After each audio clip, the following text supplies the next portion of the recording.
Welcome to Curious City, the podcast from Glasgow Life Museums. I'm David Scott, and this is how it works. In each episode, we head out into Glasgow discovering the stories that surround us. Today, we're back at the Burrell Collection and with the first of two episodes dedicated to our Discovering Degas exhibition.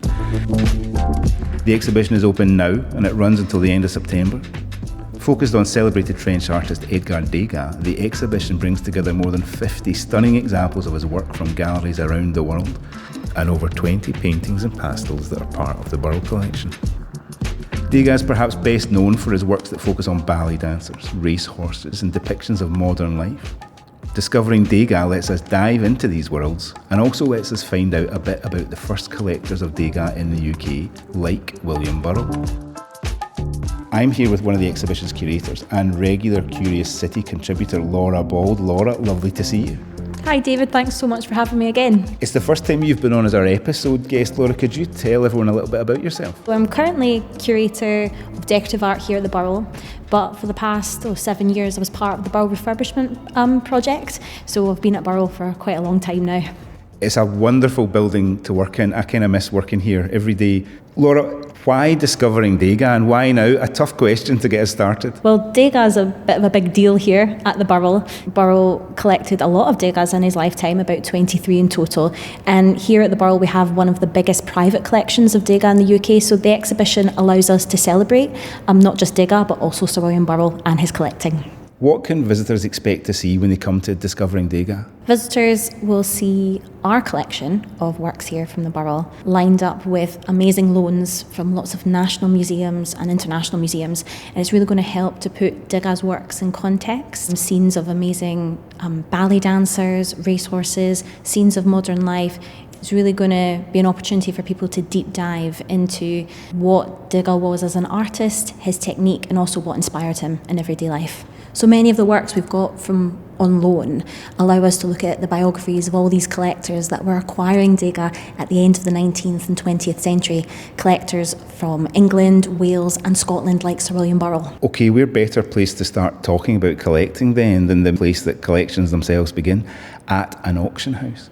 Founded in Glasgow in 1842, McTeer's Auction House is now one of the largest independent auction houses in the country, and it was one frequented by William Burrell in its early days. Opening the bidding here at £1,000 with you, sir. 1,001, thank you very much. 1,002, 1,003 online now at £1,300. Are you coming in on the telephone at 1,004 as bid? 5 and 6, 6 and 7, 1,008, 1,009. Looks like you're out. You sure? £2,000, one more might take it. Looks like the telephone bid is out. I can sell to you then at £2,000. Fair warning, and selling for £2,000 now. Sold. So James, thank you so much for having us here today at McTeer's. Tell us about yourself and your role as an auctioneer here at McTeer's. My name's James Bruce. I'm an auctioneer and general valuer at McTeer's. When I say general valuer, that means anything from pictures to furniture to silverware. The decorative arts is probably my specialism, I suppose. I've been here for 8 years now, probably 2 years in. I was gripped and said to my bosses, I really need to get involved in this. I'd love to be up there banging the gavel, holding court, and they gladly obliged. So as someone who's never been to an auction before, I mean, I've seen a few bargain hunt episodes, but I don't know if that's anything to go on. What would I see on an auction day? You know, what's going on? How does it work? You'll see a myriad of characters, from your dealers to your private buyers to, like yourself would be, a new face there who are looking to maybe buy one piece that they've spotted. On sale day, there is some excitement, particularly helped by if there is a good sized crowd in the room. And it's always quite fun when you get one of those very special lots that there's a lot of bidding on. You'll maybe have 3, 4, 5. I think the most I've had is 10 people with telephones bidding against one another. That's all part and parcel of general day at an auction, I suppose. Yourself, though, if you are leading an auction, how do you feel beforehand? Do you feel nervous, or you've got like a calmness to you? Where does your mind go into? I remember reading a biography of a Christie's auctioneer, and he used to always have a glass of brandy before he took to the rostrum. Sadly, I'm not allowed to do that. I think the day you stop feeling a degree of, not exactly anxiety or nerves, is the day you should stop auctioneering, because you have to feel that. Auctioneering has always been, to me, my favourite bit of the job. Excitement and anticipation. Within an auction, I've sold everything from things worth tens of thousands of pounds to things worth £10. The point is that each object has a person behind it, has its own story, has its own significance, its own meaning to somebody. And that is something that you should feel privileged to be part of. One of the key elements of our exhibition is exploring the role that Glasgow had to play. And I think what's special, particularly with Burrell, is, he was a 5-minute walk away from Alex Reid's office. He could go down the road and purchase a Degas on his lunch break. And Glasgow at the time was such a bustling, cosmopolitan city, really a centre for nurturing artists and artistic growth. Do you think Glasgow still has that enduring appeal today? You only need to look at Banksy's exhibition last year. Why did he choose this city? Because of its role. Shortly after that exhibition has finished, we ourselves offered a rare Banksy screen print. It was so important that the exhibition coincided with it, and it just goes to show how things like that can have an influence. We're in the city where it happened. We're in the city that means so much to those artists. A lot of people say, well, it doesn't matter where you sell, people will see it, people will get the same sort of exposure. Okay, that might be true to an extent with certain things, but with other things, I would disagree. People like to come into the auction room, they like to go through things themselves, and they like to stand in front of that picture and be hit with the full force of Peploe, Degas, whoever it may be, and that's when their mind might be made up. They say that a successful auctioneer is one who gets you to leave spending more money than you'd intended to. Being able to know when to speed up, slow it right down and squeeze out that last bid, or indeed, have fun, a bit of theatricality indeed too. You need to know when that's appropriate and when to do that. When you get to the increments of £50,000, you're going up in 5,000s. That's a lot of money. 100,000, one more bid, you're at 110,000. When you give that room bidder an extra 30 seconds to a minute to make their mind up, and then you give the online bidder the same chance. Without sounding flippant, it does become a bit of a game. You can almost look down the video camera and into their eye. Are you going to bid? Yes, yeah. That is auctioneering, as opposed to standing there reading from a script of numbers in surefire increments and mechanically bringing the hammer down. Yeah. That's auctioneering. It's fascinating to hear all these sort of tricks of the trade. I'm going to look at bargain hunt in a whole different way from now on, James. It was great to hear that. Again, I was lucky enough to be there with you when we recorded it. It's always so much fun hearing behind the scenes. What a job James has. Totally. It was amazing to be in the hustle and bustle of the auction house. It's a world away from the museum, but there's so many similarities between us. I was really appreciative of James telling us about his job and his role there. It's wonderful stuff. Okay, back to today. We're standing inside the exhibition and I'm looking around. The paintings, the pastels, the sculpture. We're surrounded by people. Laura, who and what was Degas interested in showing us? Degas was interested in showing us real life and real people that inhabited that world. Whether it was the young dancers of the ballet in the opera house, whether it was people out and about in the streets of Paris, or whether it was perhaps a jockey on the back of a racehorse about to trundle down the racetrack. There's always real people and their experiences in his paintings. Those evocative images of racehorses and jockeys. Burrell is home to the wonderful Jockeys in the Rain pastel. I mean, when you look at it, you can almost hear the light rain and the horses trotting around, getting ready to start racing.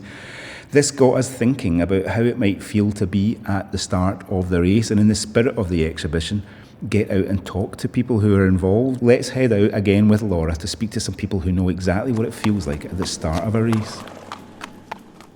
We're here today. My name's Laura Bauld. I'm a curator at the Burrell Collection, and I am sitting with Linda Perrott and Robert McLean, who are both horse trainer and racing manager. And we're sitting in North Allerton Farm in Jackton, and I'm going to ask them about their experiences of horse racing. So, Linda, I'm going to start with you. Tell me, how did you get into horse racing? You know, where's the fascination sprung from? Well, my grandmother started with a racehorse, and then my father, and then so we were always dragged as sort of young children to the races. This is a family legacy then? Yeah, well, my grandmother always wanted a racehorse, and then unfortunately I didn't meet my grandpa, but he died, and Grandma Perrott had 4 boys, and they all had a meeting and said, look, if we can't take our mother to the races, this is a bad day. So they started off with, my grandma bought a racehorse, and then the boys all started buying racehorses as well. What does a horse trainer do? What, not just drinking champagne? I mean, obviously, you know, I always feed my horses probably about 6-ish in the morning. We put horses on walker, you know, we muck out, lads ride out. Then we've got entries and declarations that we talk to Robin, and we put in what we think is going to run and where we're going to go. And then obviously there's declaration day that's always a bit tense. That's got to be done before 10, and you have to find jockeys and work out the form. Robin, so you're the racing manager here. Tell us, what's your role? Well, I pretty much tie in with Linda, she says, on a daily basis. I'll phone her or I'll be here every day, and we do the entries for where the horses are going to run that would give them the best chance that we believe to win. What's your emotions like on a race day? I suppose every time one of our horses runs, your neck is on the line. You know, because, well, Linda's trained it, we've picked the race for it, hopefully we've got the right race. If we've got the wrong race, it becomes pretty evident fairly quickly because you don't run the way you would hope you'd run. You never, and I've been sort of in racing for 30 odd years now, never lose the fun of getting a winner. It is always super exciting, fantastic. It doesn't matter what level of racing it is, getting a winner is what it's about. And what's been your most exciting win? You know, we've had some cracking days. We won the Bunbury Cup at Newmarket. It was very exciting. We've had some nice winners at York, Ayr, Hamilton, Royal Ascot as well, yeah. I think we're the only female Scottish trainer, not even female trainer, Scottish trainer to have trained a winner at Royal Ascot since Royal Ascot Open many moons ago. So that was an exciting day. We're here today because we're celebrating the artist Edgar Degas, who was known for painting incredible scenes of horse racing. And we're actually looking at one of the paintings, not the actual painting, we couldn't have brought that in the taxi to the farm, but a picture of one of his works, Jockeys in the Rain, which is in the Burrell Collection. When you look at this, is this very familiar to your experience of a day at the races? I mean, I think it's a gorgeous image. You know, it looks a really miserable day with the rain, you know, coming down, skating from the sky. Pretty typical. Pretty typical of, I would say, like a jumps meeting, isn't it? Obviously, like the jockeys, the silks look completely different. I would say looking at the jockeys, there's the same pensive kind of waiting in the start, the tension that they feel as well before every race. You know, you can see some of them are clearly considering what's about to happen. Others are probably thinking about what they're going to have for lunch later. But it certainly looks very much like they're raring to go. It's certainly one place you would say to someone who hasn't raced before or hasn't done it, go to the start of a race and witness it and hear the noise, because the noise is really quite something. You know, it's something that kind of starts you going. You know, it gets the blood going, gets the adrenaline going, and you can see why when you watch the start of a race, jockeys, horses are all fighting for a position because they know they need to be in a part of the track that's going to afford them the best chance at the end of the race. I would say it's certainly just as well we don't record us in the first furlong of a race when Linda and I are watching one live. I don't think some of it would be suitable for people. Horse racing's been around for hundreds and hundreds of years. Why do you think it has such an enduring appeal today? Anyone can be part of that horse, part of that athlete. You can look at the colour, you can look at the way it's jig-jogging in the paddock, but for that moment you are invested in what that athlete does. I know, I think it's a special day watching them all round the paddock, seeing them going down to the start. I think it's a great atmosphere at the races as well. You know, it's exciting, it's lovely to watch them. You can watch them being saddled. You get up close and personal. You can get within 2 or 3 metres of the horse, of the person who looks after the horse, of the trainers, of the jockeys. A lot of sports you never get as close as that. People get in tune with it. Well, Linda, Robin, thank you so much for talking to us today, and you've thrown a whole different perspective on this painting. Thank you. Well, we look forward to coming to see it. It's a pleasure, yeah. Thank you very much. Thank you, Laura. Thank you. I was sorry to miss out on that one. That sounds like you enjoyed yourself. Honestly, it's been one of the most exciting days of work, going to see all the horses. I felt like I was 7 years old again with My Little Pony, though they're very different horses. Laura, what other aspects of contemporary life did Degas draw from? Degas really revelled in drawing the life around him that he saw in the bustling streets of Paris where he lived. He lived in Montmartre for many of his years, and he often drew people going about shopping, walking in the streets, in the gardens of Paris, and particularly in cafes. Cafes were hugely important in Paris at the time. There was over 24,000 cafes in Paris where people could go and not just have a cup of tea and a coffee, but also a wee drink of wine. They could go and discuss, what was happening in politics, gossip. Degas himself would go there with his artist friends, and they would discuss their ideas for their works and what Impressionism meant to them. So I think Degas not just depicting real life for the people around him, but the real life that was important to him. How did this sit, with other painters at the time? Were there others painting like this? Those that trained in art in France at that time, they were usually trained by academies who taught them to do paintings that were big history scenes or scenes of mythological, classical gods and goddesses.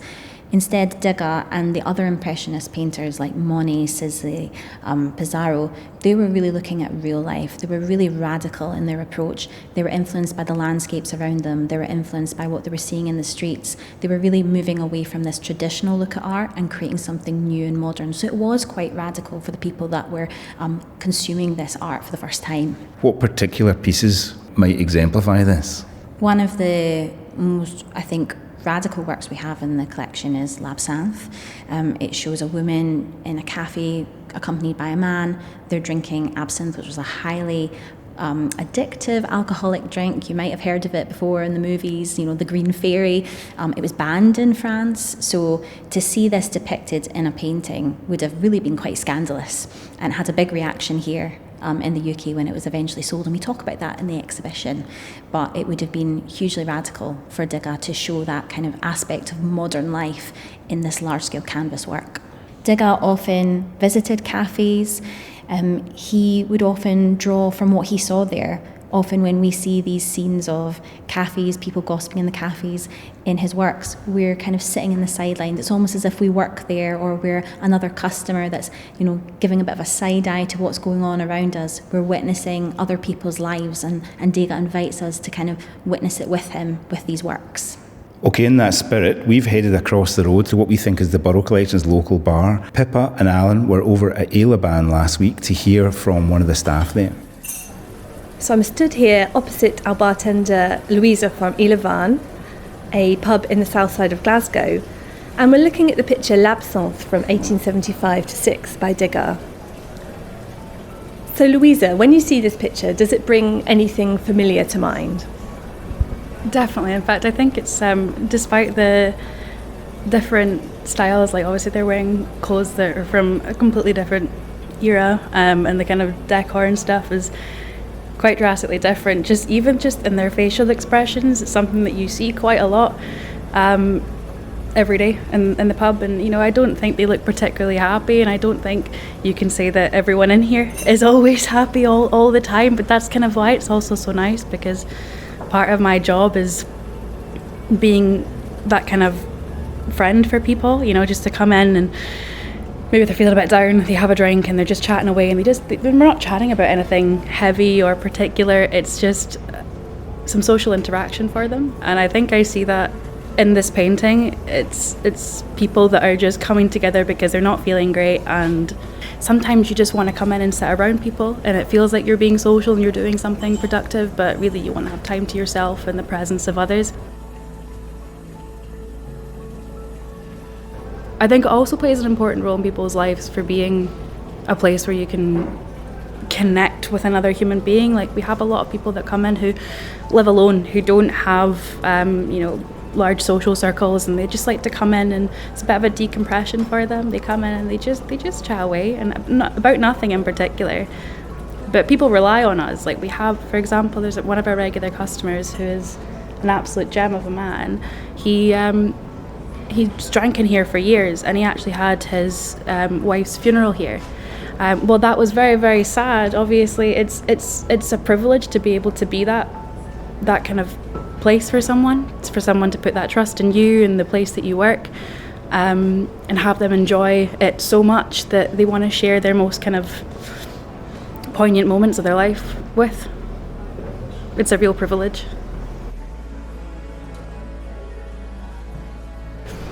How do you see your role at a bartender? Ultimately, it's making sure that the customer has a good experience. Some customers want to come in and they want to be left alone. They want to drink, they want to eat, and they don't want to talk to anyone. They want to have their own company and be absolutely ignored. And most of the time you get a sense of that. And then other times it's about, you're trying to make them feel welcome, you're chatting to them, they're asking about their day, because that's what some people want. So I feel like my role in the pub is totally flexible and dependent on the customer. In a lot of the Degas paintings, it's kind of depicted that it was somewhere to come and explore ideas with people. I think it's far less exciting and refined than that now. I think because obviously technology's moved on so much. In my view, it's kind of shifted from somewhere where people come to discuss ideas to something where people come to do the opposite of that, to decompress, because everybody works 9 to 5 or more, everyone's tired. They spend all day talking about work and technical stuff. They just want to come somewhere where they can talk a load of rubbish, and kind of collectively do that. So everyone's kind of on the same level. It doesn't matter what you do as your day job. It doesn't matter what you do out with the pub. You're just here to just chat rubbish, relax, and have a good time. Okay, before we head into our final pack this week, let's have a look back at where we've been. We started off in grand fashion at McTeer's Auction House, then headed over to Jackton to hear about Jockeys in the Rain, and then a bit closer to home to Aileman, Burrell's local pub. Next, to finish us off, Laura, can you tell us what we're going to be looking at? We're going to be looking at some of Degas' works that depict laundresses. Laundresses were common in Paris in the 19th century. They were women from the lower classes that cleaned the clothes and upholstery of people from the wealthy or middle classes.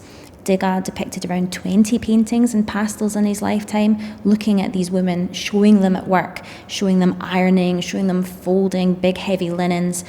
He's really giving us a glimpse into the world of these real working women, and he really admired their strength, their tenacity. They're dealing with it's dirty work, this laundry, and they really worked long hours for meagre pay. He's really giving us a glimpse into perhaps some of the darker sides of Paris's, city of lights, but there's this kind of underbelly there that he really depicts in his works.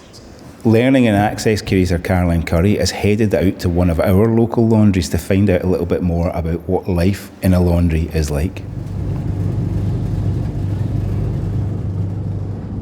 It goes from one shirt, one pair of knickers, right up to suits and bridal wear, table linens, so it can vary every day. It's a dirty industry, I'll say, but the end product's always very clean. There is nothing nicer than a whole load of manky washing coming in, and then it leaves folded, pressed and looking all pristine. If you get a whole load of really crushed fabrics and you see them all floating, hanging lovely, rows of shirts, there's nothing more modern than that. My name's Caroline and I'm one of the Learning and Access curators for Glasgow Museums, and I'm working on the Discovering Degas exhibition, which is at the Burrell Collection.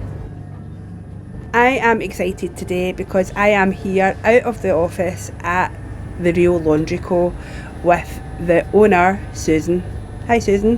Hi Caroline. So the reason we're here today is because one of the paintings in the exhibition is about some ladies doing some laundry called the Laundresses, and we wanted to get a wee bit of insight into the work that they would have done through talking to people who do that work just now. Well, actually, it's different now to when what once would have been, of course. They would have slaved at the side of a sink many years ago.